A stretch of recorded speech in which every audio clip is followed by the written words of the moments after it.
aquela multidão de profetas desdizendo a palavra do Ayatollah, a palavra absoluta que procedesse da boca do oráculo único da igreja, no caso ele. Pois é. Então que os profetas atrapalhavam esse serviço de uniformização. Mas às vezes nas franquias, alguém sai um pouco do padrão. Né? O evangélico que chegou, que fez uma reunião em casa, mas não é um procedimento da universal do reino de Deus. Não é. Isso com certeza absoluta. E aí, brother, vamos correr. Ô, Caio, tem um amigo meu que sonhou com a minha morte. Aí veio aqui no meu trabalho preocupado, falou que eu ia morrer do coração. Né? Se fosse eu em outras épocas, eu ficaria preocupado, mas agora eu estou de boa. Tá bem. Tá tudo bem. Tranquilão, né? Vamos saber quanto tempo tem, né? Agora esse cara da cozinha aí, Caião, é porque, na verdade, o cara da Universal não errou a profecia, não. Fosse eu, por exemplo, chegasse em casa, visse aquele troço e falasse assim, pô, esse cara acabou de me tirar da merda. Aí não volta lá mais. É um sinal. Ou se fosse um olhar do evangelho, uma coisa boa vai te acontecer em casa, vai ajudar. A te elucidar. Não, ajudar quem ficou com a fossa estourada, que não foi um parente dele, que vazou na casa dele. Mas foi o parente. Oportunidade de ser útil. De ser útil, de servir, de limpar a fossa, de ajudar o parente e tal. Mas como o conceito lá é outro, só se fosse uma mina de ouro na cozinha dele, é que cumpriria a profecia. Vamos lá. Caião, eu perdi 3 empregos por causa da profetisa Ellen White. Ele povo é completamente louco, superando até mesmo a Iurde. Iurde não é de profecia, é só de loucura. Mas quem que é essa Ellen White? É a fundadora dos Adventistas do 7º dia. Ah, tá. Ela profetizou, o cara perdeu 3 empregos. Qual era? Não cita detalhes, não. Não, mas aí ele está falando da Ellen White histórica ou de uma pessoinha com uma homônima que apareceu na vida dele, porque a Ellen White histórica já está morta há 200 anos. Então não pode ter profetizado 3 empregos para ele. Ele disse assim, eu perdi 3 empregos por causa da profetisa Ellen White. Bom, então é uma homônima que andou profetizando para ele empreguinhos aí, ou sai desse e vai para o outro, não entra nesse não, que Deus está te reservando um melhor, é consultoria ou de oráculo. E aí? Vamos lá. O cara daquela mulher, Caio. Sim. Minha esposa, eu conheço há 19 anos, é outra mulher, a mulher do cara que também tem umas profetadas aí. Minha esposa, eu a conheço há 19 anos, desde então ela não apenas sempre teve sonhos, como também conseguia vislumbrar acontecimentos que depois realmente ocorreram e ocorrem. Nós nunca demos ênfase a isso, pois nós amamos o Evangelho puro. Mas aos poucos eu fui percebendo as coincidências e comecei a tentar diante do Senhor em oração sobre aquilo. Então nós sempre fizemos tudo aquilo que você disse, que é para orarmos ao Senhor. Agora, meu irmão, minha mulher tem essa sensibilidade espiritual impressionante. Coisas já aconteceram impressionantemente. Certa vez ela acordou pela manhã e foi resolver um problema do trabalho e falou para mim, eu acordei e vi fulana lá na Secretaria de Educação vestida assim, e sei que ela foi lá me atrapalhar, tentar por inveja e mentir ao meu respeito. E aconteceu do mesmo jeito, Caião. Essa foi apenas uma das coisas que aconteceram durante esses 19 anos que eu a conheço. No início, eu, por ser um cara de meio incrédulo para esses negócios, não ligava muito não. Aí ela sofria muito com isso. Depois eu fui percebendo e foi caindo a ficha.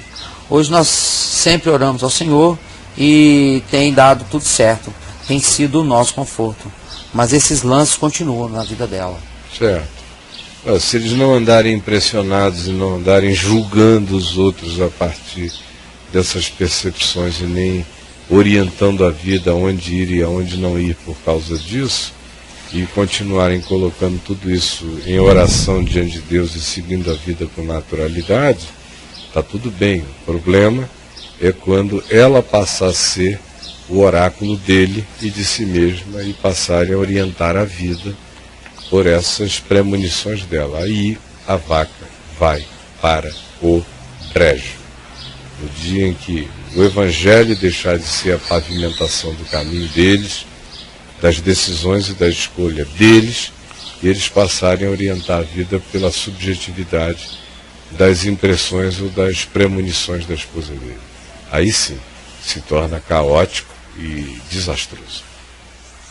O que mais, Braulhão? Caião, esse negócio de buscar profecia é pura ansiedade de quem não sabe viver com os pés no chão e aceita que as benesses de Deus caem para todos, assim como os sofrimentos da vida também. Eu, por exemplo, não acredito muito em profecia, eu acredito no que vejo e vivo agora na minha humanidade. Se Deus quiser revelar o futuro, que o diga diretamente para mim. Caião, essa parada da profecia, assim, por exemplo, agora eu estou falando. Agora, deixa eu só falar, porque esse já foi para o outro extremo, né? Ele não tem nem a humildade de dizer, se Deus quiser falar, ele tem a liberdade de falar comigo, ele fala usando todas as coisas, ele pode até usar uma terceira pessoa para me falar. É bom deixar a porta aberta, porque o fato de que existe essa fajutice toda não significa que não existam profecias. Foi o que a gente leu no início, não desprezeis profecias. Antes, examinai todas as coisas e retende o que é bom. Então, meu amigo, eu não sou bipolar. O meu negócio é a palavra, é a sobriedade, é o equilíbrio que me é ensinado pela palavra revelada de Deus. Pronto, pode falar.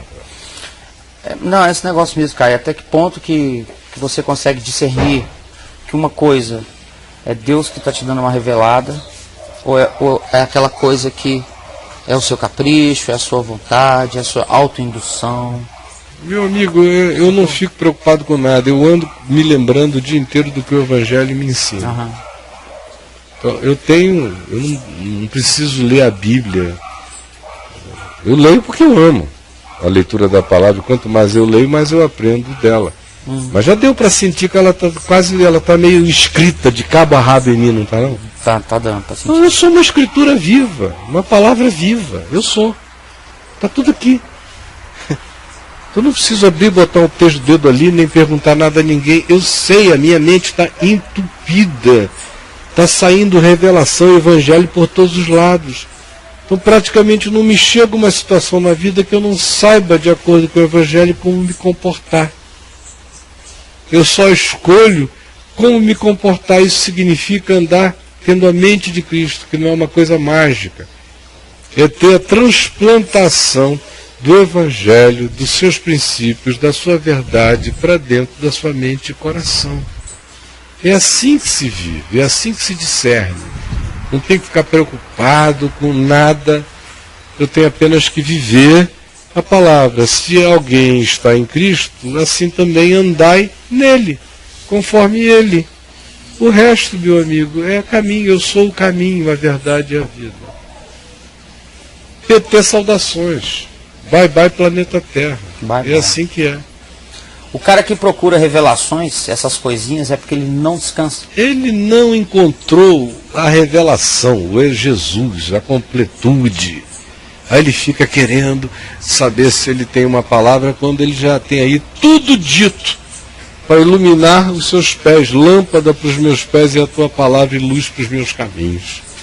Então quem absorve e come essa palavra, como Jesus disse, o meu alimento é comer a vontade do meu Pai, a palavra do meu Pai. Esse indivíduo está alimentado para a vida, sabe onde botar o pé. E ele pode não saber que carro vai comprar, então escolha. Escolha entre o vermelho, o cinza, a marca que queira, seu gosto existe. Não são essas as escolhas da vida, não né? São. O carro que você vai ter, o trabalho que você vai ter, enfim, a mulher que você vai casar. Isso de é Deus. na vida, né? É claro. É uma inversão total dos significados do que seja essência do viver. Aí como o pessoal vive da epiderme, da casca e da superficialidade, vida é com quem caso, que faculdade frequento, que país visito, que nome ponho no meu filho. Aí vai, esse negócio todo. Essa codependência. Essa cachaça. Cachaçinha. É uma cachaça. Uma cachaçinha. Ô, Caio, falar em cachaçinha, o que você pode falar a respeito de abrir aleatoriamente a Bíblia para ouvir o que Deus tem para nos dizer? Depois de tudo que eu falei, não é possível que se esteja perguntando isto agora. Se poderia ter perguntado isso há 1 hora atrás. De que horas essa 11h20. 11h20? Não vou responder. 11h20 eu já tinha dito tanto, não só hoje. Mas se não tem uma semana em que eu não bata num negócio desse, e diante de tudo que eu disse hoje, eu vou pedir a ele para pensar, pelo amor de Deus, a mente existe para ser usada. Porque isso é uma atrofia total da mente. Diante do que eu falei na devocional, do que eu falei até agora, até 11h20, tá legal? Agora é 20 para o meio-dia. Até há 20 minutos atrás, não deu tempo de saber se nós fomos chamados para abrirmos a Bíblia, só se foi uma vocação de Gutenberg para cá, da imprensa para cá. Porque como é que Paulo ia fazer antes?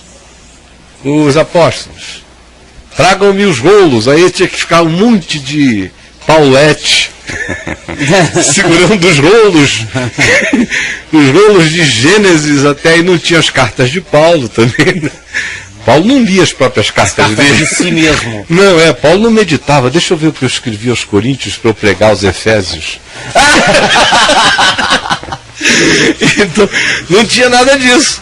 Então só se foi de Gutenberg para cá que Deus começou a trabalhar assim. Pelo amor de Deus, é um mínimo de exercício mental. Eu não vou responder porque eu me nego. O cara tem que pensar, do contrário, humano, é melhor cavar um buraco, chamar a topeira de minha irmã, da amada irmã. Topeirinha, minha amada irmã. Topeirinha linda do meu bem querer. Aquela musiquinha. Gente boa, eu acho que a gente tem que parar por aqui. Eu vou responder mais uma rápida, mas eu prometi que os últimos 10 minutos eu tinha uma palavra a dizer. Tá, são mais declaraçõezinhas aqui. Eu já presenciei dessas profecias. Há poucos dias atrás, vi aqui perto da minha casa uma senhora profetizando para outra, fazendo uns sons estranhos com a boca, pisando forte no chão, arrodeando a senhora e dizendo que Deus ia ferir todo mundo que magoou ela. Isso. E em relação ao marido dela, fazendo macumba, se ele não se convertesse, Deus ia matar ele. E profetizou também que ele já fez ela sofrer. Aí a mulher que percebeu a profecia chorou. Aí a mulher que recebeu a profecia chorou e disse que Deus estava confirmando a palavra que ela havia recebido pela manhã, que dizia que ela ficaria viúva.